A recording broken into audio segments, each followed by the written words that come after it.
లక్షలాది మందికి మన తెలుగు మ్యాట్రిమోనీ ద్వారా వివాహాలు జరిగాయి. తెలుగు వారి నంబర్ 1 చాయిస్ తెలుగు మ్యాట్రిమోనీ. ఒక్క పోటుకు 2 లక్షలు. ఎన్ని పోట్లు పొడిస్తే అంత డబ్బివ్వడానికి ఒప్పందం. ఇది టీడీపీ నేత వీరయ్య చౌదరి హత్య కేసుకు సంబంధించి సుపారీ గ్యాంగ్ తో కుదిరిన డీల్.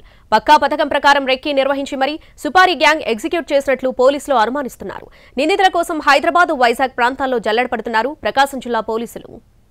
ప్రకాశం జిల్లాలో టీడీపీ నేత హత్య కేసులో నిందితుల కోసం పోలీసుల వేట కొనసాగుతోంది. వీరయ్య చౌదరిని చంపడానికి 3 నెలల కిందటే నిందితులు పక్కాగా ప్లాన్ చేసినట్లు తెలుస్తోంది. 2 వారాల ముందే ఒంగోలు శివారులోని ఓ లాడ్జీలో మకాం వేసి పక్కాగా రెక్కి నిర్వహించి హత్య చేసినట్లు పోలీసులు భావిస్తున్నారు.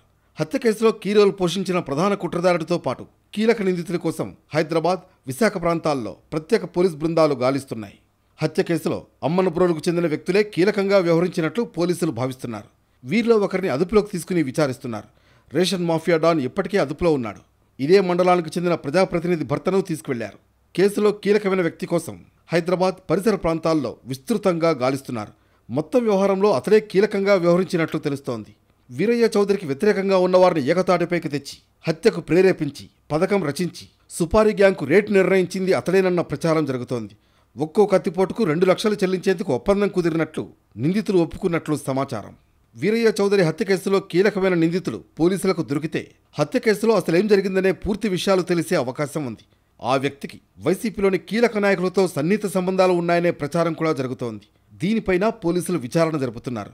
హత్య కేసులో సూత్రధారులతో పాటు కొప్పోలుకు చెందిన నిందితుడు కీలకంగా వ్యవహరించినట్లు పోలీసులు భావిస్తున్నారు.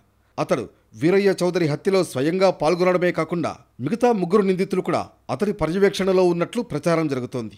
ఈ కొప్పోలు వ్యక్తితో పాటుగా మిగతా 3 నిందితులు కూడా హత్య జరిగిన రోజు నుంచి పరారీలో ఉన్నారు. వారు అదే రోజు విశాఖ వరకు వెళ్లి అక్కడ సెల్ ఫోన్ ఆఫ్ చేశారనే టాక్ వినిపిస్తోంది.